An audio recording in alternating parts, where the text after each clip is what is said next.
Ano ba itong ozonizer?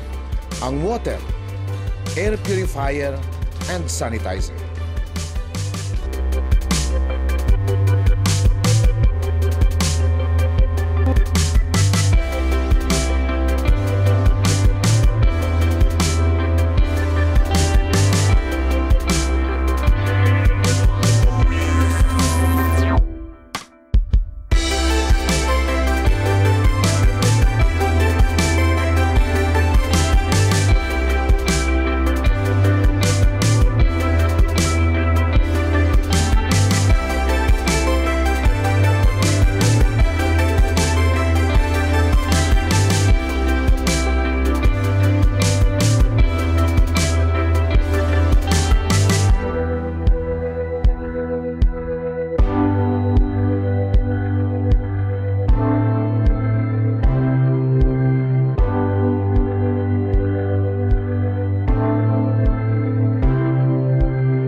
Ang ating kapaligiran, ang ating mundong ginagalawan, ang hanging ating nilalanghap, ang pagkain natin sa araw-araw, ang tubig na ating iniinom. Ang lahat ng ito ay siyang nagdudulot at nagiging dahilan ng masama o mabuting kalusugan. Nasusulat na nung unang panahon, ang mga tao ay nabubuhay hanggang 900 years. Ang life expectancy ay paiksi ng paiksi. Sa panahon ngayon, marami ng karamdaman ang tao pagsapit ng 40 anyos. At mapalad na kung umabot pa ng 70 anyos. May dalawang problema na dapat nating malagpasan upang tayo'y manatiling malusog at magkaroon ng mahabang buhay. Oxygen deficiency at chemical contamination. The environment in the cities is really noted to be polluted, no? Because of exhaust coming from factories, automobiles, and this causes the air to be lacking in oxygen. And this is a great effect on our health. No? Besides the food we eat and the stress that the people encounter in the urban areas. Ayon sa pag-aaral, mula 1965 hanggang 1982, ay mahigit 4 million distinct chemical compounds na ang nagagawa ng tao. At humigit kumulang na 250,000 new formulations ang nagagawa taon-taon mula noon. Sa ngayon, may 3,000 iba't ibang kemikal ang inihahalo sa ating mga pagkain at sa mga pagkain ng mga hayop at mga halaman na atin namang kinakain. 700 na mga chemical naman ang napupunta sa ating mga iniinom. Taon-taon, patuloy na dumadami ang namamatay sa kanser at iba pang mga sakit na dulot ng mga chemical na ito. Ang mabuting balita, meron ng sagot sa problemang ito. Ozone therapy. Ano ba ang ozone? Alam mo, ang ozone, in its purified form, no, is quite toxic, no? But when diluted and used therapeutically, it is safe and effective. Because ozone has a strong oxidizing property. Dinidestroy niya yung mga virus, bacteria, fungi. It also destroys bad odors in the environment. Well, ozone is available in the air, no? In the mountains. Ozone is produced by means of lightning. So, pag nagkaroon ng thunderstorm, napoproduce yung ozone. Kaya kung malapit tayo sa isang bundok at biglang kumidlat, naamoy natin yung kapaligiran, parang iba yung amoy niya. Yun yung amoy na ozone. And ozone is also produced by means of ultraviolet rays galing sa araw, sa sun, at saka yung sa waterfalls. No? So, doon na po produce yung ozone. But because of pollution and the oxygen content that we breathe, no, becomes lesser in oxygen, no, na dilute ang oxygen. So ozone is no longer available, no. We have to use gadgets to be able to produce ozone. Ang kauna-unahang ozone generator ay unang na-develop ng isang German na si Werner von Siemens noong 1857. At noong 1870, isa na namang German si Dr. Lander ang gumamit sa ozone upang i-purify ang dugo sa medical therapy. 1893, ginamit sa Holland para sa isang water treatment plant. 1896, isang electrical genius, si Nikola Tesla, ay pinapatent ang kauna-unahang ozone generator para gamitin ng mga doktor sa pagpapagaling ng may mga sakit. At noong unang digmaang pandaigdig, ginamit ang ozone sa paggagamot sa mga sugat, gangrene at mga epekto ng poison gas. Noong 1926, ipinahayag ni Dr. Otto Warburg ng Germany na ang sanhi ng kanser ay ang kakulangan ng oxygen sa cellular level na siya namang ibinibigay ng ozone sa ating sistema. Siya ang kaisa-isang nakatanggap ng 2 Nobel Prize sa Medicine Research. 1929, na-publish ang ozone and its therapeutic action sa US at itinala ang 114 na iba't ibang sakit na napagagaling nito. At nitong 1990, ang mga Kubano ay ginamit na rin ang ozone sa glaucoma. Sa Pilipinas, ang Life Formula Synergy Incorporated ay tumututok upang maipagkaloob ang biyayang ito sa ating mga kababayan. Ano ba itong ozonizer? Ang water, air purifier, and sanitizer. Ang Life Formula Synergy ho ay nagsimula noong August 2002. Ngayon, ang pinaka-reason kung bakit ho kami na-involve sa health products, marami ho kasi kaming mga experiences na talaga hong marami kaming nakakausap na nangangailangan ho talaga ng tulong or ng suporta para ho mapagaling yung kanilang karamdaman. Actually ho, isa na ho ako doon sa nagkaroon ng matinding karamdaman. Nagkaroon po ako ng mild stroke. Kaya napansin niyo may konti pa ho sa aking bibig. Pero Hindi ko masyadong halata. ganun ho. Ang dahilan po nito dahil meron ho kaming kaibigan na nag-explain ho sa amin ng ozonizer and pinatry ho sa akin in 3 months. Tapos hindi ho ako nakakasalita noon eh. Bali na bali ko ho siya. And then yung mata ko hindi ho gaanong nakakakita. So ang in-advise sa amin, inumin ko yung water na nanggaling sa ozonizer and ininom po ho siya sa loob ng 3 buwan. Actually, hindi pa ho 3 months, 1 month lang, nakapagsalita na ho ako. So, tas in 3 months time, bumalik na ho yung shape ng mukha ko. Ang ozonizer mula sa Life Formula Synergy ay napatunayang epektibo sa pagbibigay sa ating pangangailangan ng alkaline water para sa ating kalusugan. Ang ating katawan ay 3/4 alkaline at kapag ang ating mga kinakain ay masyadong acidic, ang ating blood electrolyte ay mapipilitang ibalanse ito at mababawasan ang alkaline minerals ng ating system. Ang kakulangang ito ay magdudulot ng mga degenerative diseases gaya ng gallstones, kidney stones, gout, osteoporosis at marami pang iba, kabilang na ang cancer. Actually, since 1988, meron akong breast cancer. nagsasurvive lang ako because of these natural medicines. So, kaya ko nang narinig ko yung ozonizer, I was very much interested with it. So, one time, siguro after nung na yun, nasa Cubao ako, parang na-feel ko na nahihirapan ako huminga. Tapos yung dila ko parang hinihila, naninigas.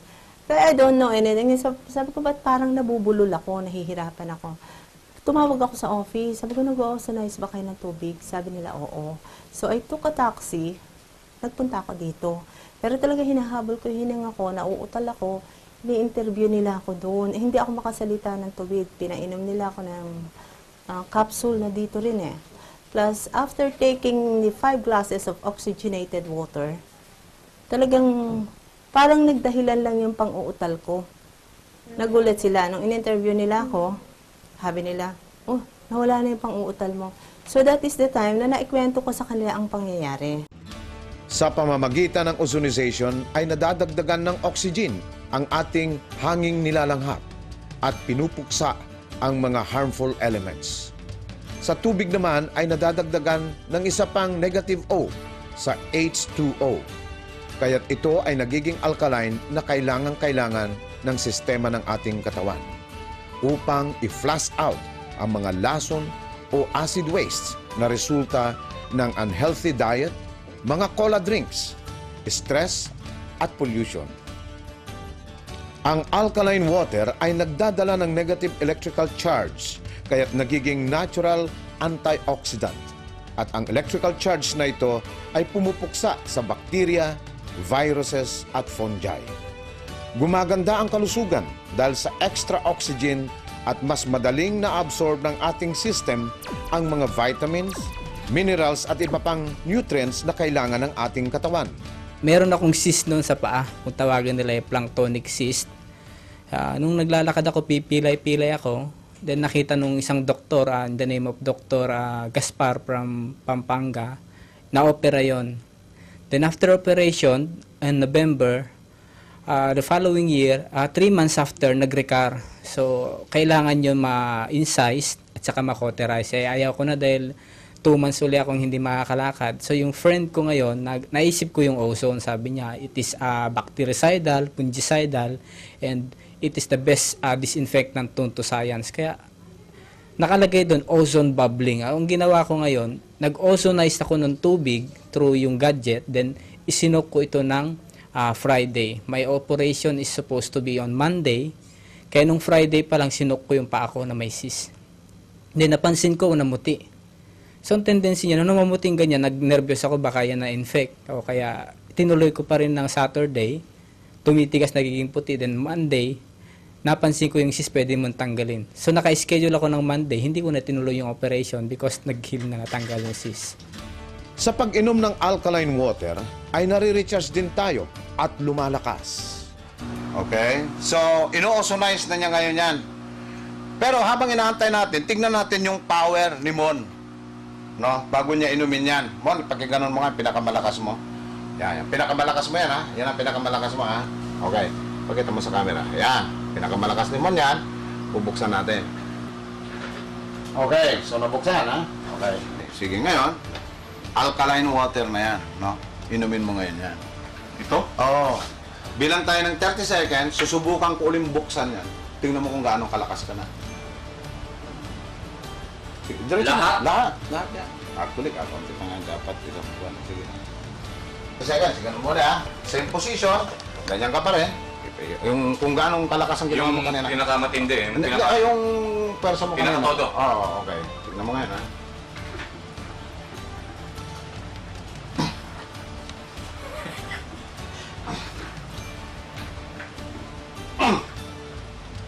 Ayaw. Mukhang lumakas. Ikaw mismo makakapagpatunay. Sa tubig, mas mataas ang pH level, mas maganda sa kalusugan sapagkat ito ay nagiging alkaline na siyang kabuuan sa 3/4 na tubig sa ating katawan. Sa demonstration test na ito, ang distilled water ay masyadong acidic. pH 5. Ito ay walang minerals at nutrients. Malinis nga lang. Ang tap water ay merong pH 7.5 at ito ay tama lang kung tayo ay walang acid-forming foods na kinakain. Ang tap water ngayon ay ating padadaanin sa ozonizer. At sa sukat ng tubig na nasa baso, 3 minuto lang na exposure dito ay tama na.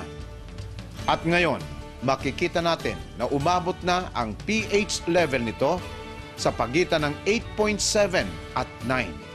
Ito ay alkaline na nagfa-flush out ng mga toxin o lason sa ating katawan.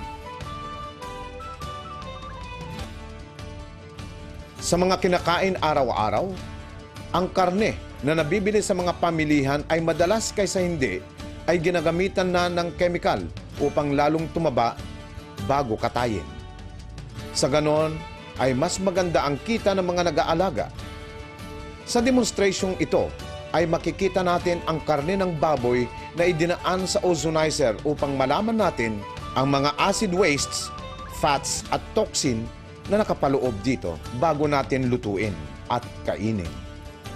Ang mga bula ay ang mga nadeposito sa nasabing karne na maaring magdulot ng sakit sa atin. Sa pamamagitan ng 30 minutes na paggamit ng ozonizer, ay tinatanggal nito ang malaking bahagi ng lason na ito. Bilang patunay ay ang resulta ng test na ginawa ng DOST sa salmonella ay nagkaroon ng 95.34% bacterial kill pagkatapos gamitan ng ozonizer. Sa gulay naman, bukod sa pagtanggal ng mga toxin o lason dulot ng mga na-spray na mga chemical ay nagbibigay din ng energy at iba yung sigla sa nalalanta ng pechay. Pagkatapos gamitin ng ozonizer ng 30 minutes ay makikita natin ang muling kasiglahan o freshness ng pechay na ito. Patunay lamang na binibigyan din kahit ang mga halaman sa pamamagitan ng ozonization ng nutrients na kailangan upang ito ay sumigla. Nirerekomenda ang pag-o-ozonize sa ating mga gulay at prutas bago ipasok sa ref. Isunod ang pag-ozonate sa mga isda upang manatili itong sariwa. Sa ginawang test ng Department of Science and Technology, ang tap water ay naging pH 8.45 pagkatapos ng 15 minutes na exposure sa ozonizer. Bilang air purifier, ay 97.77% bacterial kill rate. At sa elimination ng coliform sa 1 litro ng polluted water, nagkaroon ng 99.99% reduction after 15 minutes of exposure sa ozonizer. Narito ang tamang paggamit ng ozonizer. Bilang air purifier, sa mga kwartong 60 to 120 square meters, magbukas ng bintana para pumasok ang hangin mula sa labas. Hanggat maaari, ay gumamit ng electric fan na umiikot upang mas madali at pantay ang purification o ozonization process. Inirekomenda na wag munang pumasok ang tao habang ito ay ginagamit. Time of application, 15 to 30 minutes at a time. Bilang water purifier, ikabit ang silicone rubber tube sa ozone outlet. Ibabad ang bubble stone sa tubig.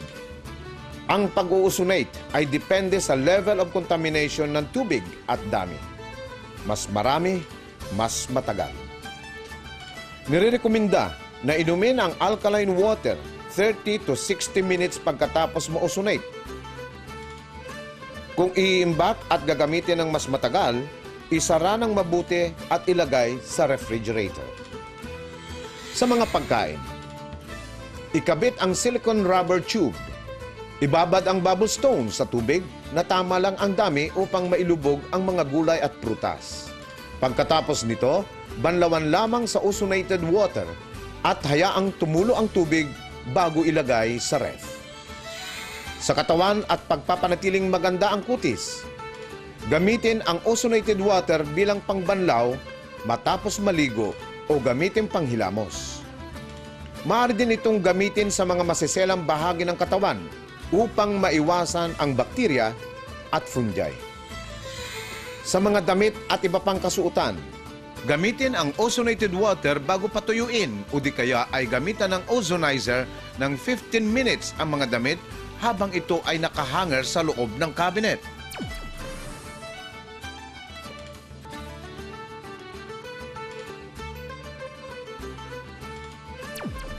Ozonizer, ang inyong multipurpose health partner.